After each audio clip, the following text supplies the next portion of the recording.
రాజా ఎక్కడికి వెళ్ళాడు? 1 గంట క్రితం ఎక్కడికో బయటికి వెళ్ళాడు.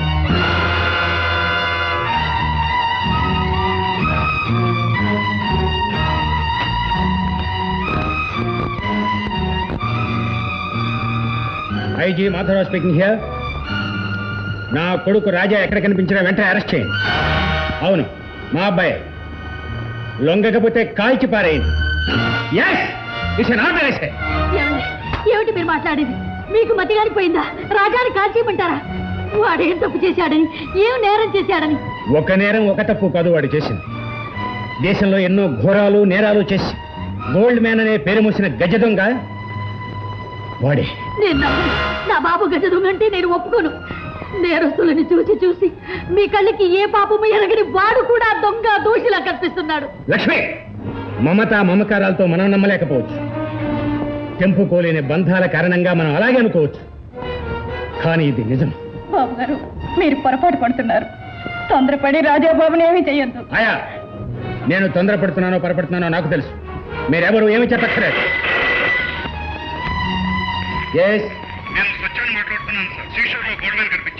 ఏమిటి? సముద్రపట్టిన రాజా కనిపించాడా? సత్యం, వెంటాడండి, వదిలిపెట్టకండి. Don't leave him.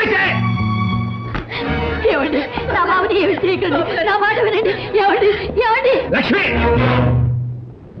నీ తల్లి ప్రేమతో పెంచిన మమకారంతో నీ కొడుకును నువ్వు క్షమించవచ్చు.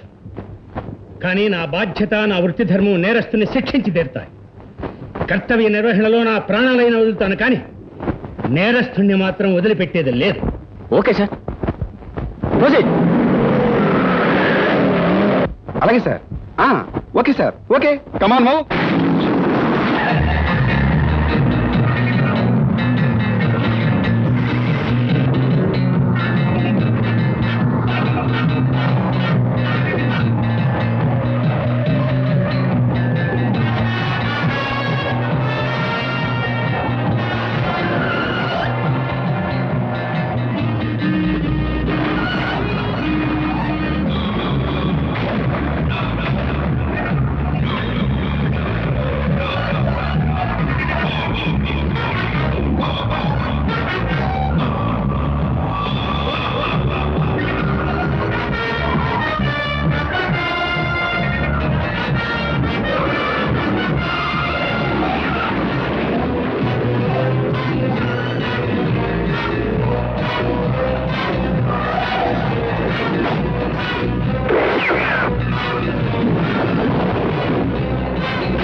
రాజా, మర్యాదగా లొంగిపో, లేకపోతే కాల్చి పారేస్తాను.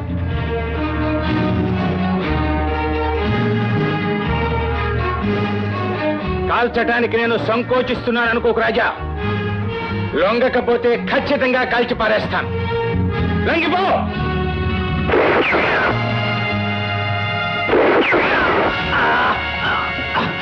You bastard!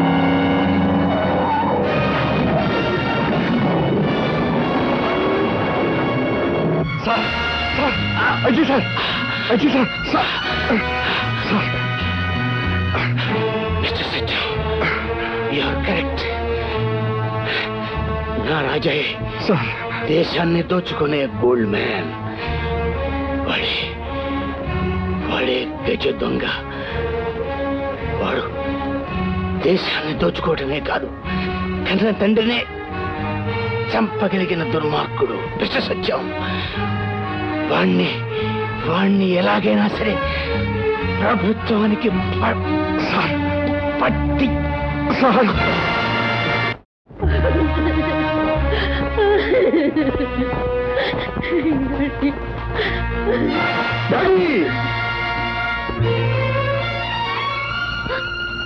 నువ్వు ఇలా వచ్చావే, నా ప్రాణం కూడా తీయాలనా?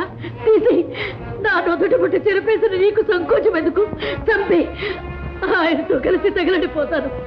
ఆయన్ని చంపినట్టే నన్ను చంపేరా? అమ్మా ఏమిటమ్మా, డాడీని నేను చంపానా?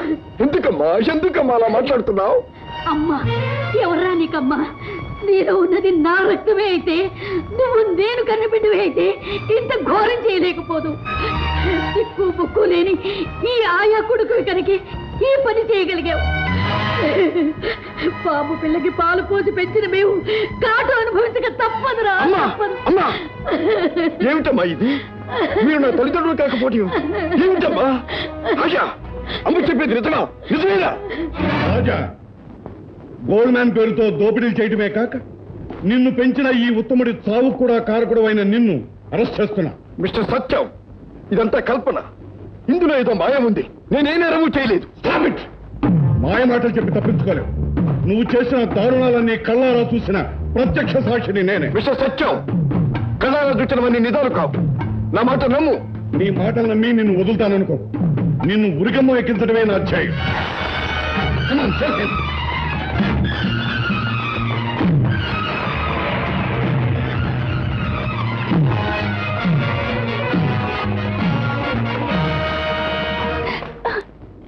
నేను నమ్మలేను అన్నయ్య, నేను నమ్మలేను. రాజా దుర్మార్గుడు, దోషి అంటే నేను ఒప్పుకోలేదు. చేదుగా ఉన్నా బాధగా ఉన్నా తెలుసు, ఒప్పుకోక తప్పదమ్మా. సుజా, రాజా మీద నాకు చాలా కాలం నుంచి అనుమానంగా ఉంది. అందుకే నువ్వు అతనితో కలిసి తిరుగుతున్నావని తెలిసి అప్పుడు నేను హెచ్చరించాను. ఇప్పుడు అతను నేరస్తుడని సాక్ష్యాలతో సహా నిర్ధారణ అయింది. ఇక అతను ఎక్కడున్నా సరే పట్టుకుని శిక్ష పడేట్టు చేస్తాను.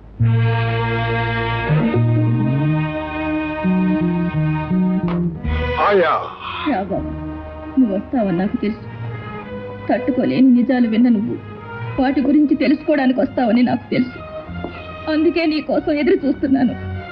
ఆయా, అమ్మ నన్ను తన బిడ్డ కాదు అంది.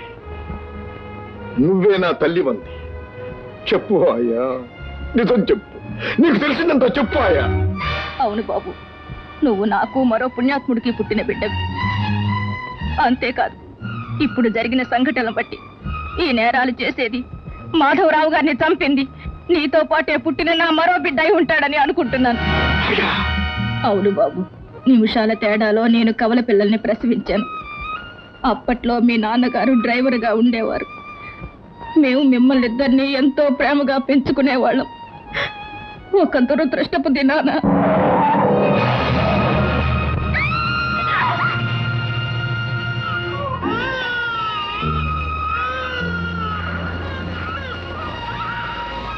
అండ ఆధారం లేని నేను, నిలువ నీడలేక ఒకనాటి తుఫానులు బిడ్డలతో ఒక ఆలయంలో దైవం నీడకు చేరాను.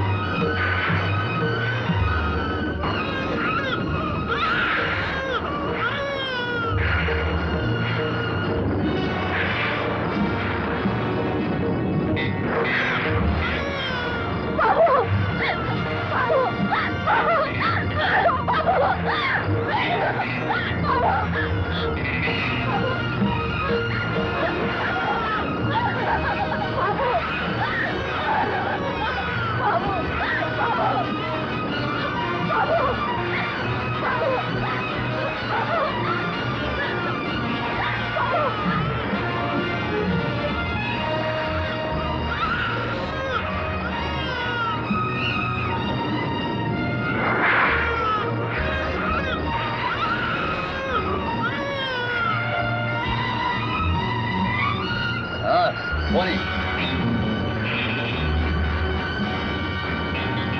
ఆ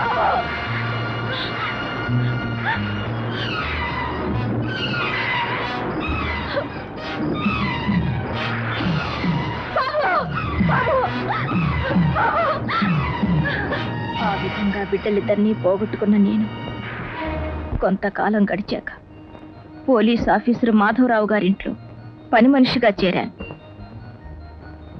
ఆ రోజు వారి బాబుకు స్నానం చేయించబోయే నేను, ఏమిటాయా మా దగ్గర పెరిగే బాబు నీ బిడ్డ? అవును బాబు, వాడు నా కన్న బిడ్డ. చూడాయా, నువ్వు కన్న తల్లివే కావచ్చు, కానీ వాడికి ఊహ తెలిసినప్పటి నుంచి మమ్మల్నే తల్లిదండ్రులుగా భావిస్తున్నాడు. అమ్మా నాన్న అని పిలుస్తున్నాడు. పైగా వాడు దొరికినప్పటి నుంచి లక్ష్మి వాడి మీద ఎన్నో ఆశలు పెట్టుకుని పెంచుకుంటుంది. ఇప్పుడు నువ్వు వాడిని మా దగ్గర నుంచి తీసుకెళ్ళిపోతే మేము ఏమైపోవాలి? ఆయా, దయచేసి వాడిని మా బిడ్డగానే పెరగని, ఐశ్వర్యంలో అల్లారు ముద్దుగా పెంచుతాం. వాడి భవిష్యత్తు అందంగా తీర్చిదిద్దుతాం. చూడమ్మా, పిలుపుకు నువ్వు ఆయాదే అయినా కన్నతల్లిలాగానే వాడి ఆలనా పాలనా చూసుకుంటూ మాతో పాటు నువ్వు కూడా ఇక్కడే ఉండిపో. నా మాట కాదనకమ్మా. బాబు రాజా, ఆ భయంకరమైన రాత్రిలో నేను దూరం చేసుకున్నవాడు మరణించాడేమోనని ఆనాడు ఏడ్చాను. చావకుండా బ్రతికి నేరస్తుడుగా దుర్మార్గుడుగా మారినందుకు ఈనాడు ఏడుస్తున్నాను. మనకు ఆశ్రయం ఇచ్చి అన్నం పెట్టి తమ బిడ్డలాగే నీ ఐశ్వర్యంలో పెంచిన ఆ మాధవరావు గారి చావు కారకుడు, ఆ లక్ష్మీదేవి కన్నీటికి కారణము వాడి. సంఘానికి దేశానికి చీడ పురుగువాడు. కన్న బిడ్డైనా నేను వాడిని క్షమించలేను. ఎలాగైనా ఆ ద్రోహిని నువ్వు పట్టుకుని వాడి పాపానికి ఫలితం అనుభవించేటట్టు చూడాలి. అన్నపూర్ణ, అంత విన్నాను. జరిగిన నేరాలకి పాపాలకి రాజా ఏ కారణమని అనుమానించినందుకు బాధపడుతున్నాను. రాజా, ఆ విషయంలో తొందరపడి నిన్ను మాటలన్నందుకు. దానిదే ఉందమ్మా, కట్టుకున్న వాడిని పోగొట్టుకున్న బాధలో అలా మాట్లాడావు. నీ తప్పే ఉందమ్మా. ఇప్పుడు నా కర్తవ్యం ఏమిటో నాకు అర్థమైంది. బజారు పాల్గవలసిన బ్రతుకి ఒక అంతస్తు కల్పించిన మాధవరావు గారిని అంతం చేసిన వాడిని వదలలో. దేవత వంటి నీ చేత నేను దోషిగా దూషించబడ్డానికి కారణమైన వాడిని పట్టుకుంటాను, నీ కాళ్ళ మీద పడేస్తాను. అంతవరకు నాకు శాంతి లేదు, నా మనసుకు విశ్రాంతి ఉండబోదు.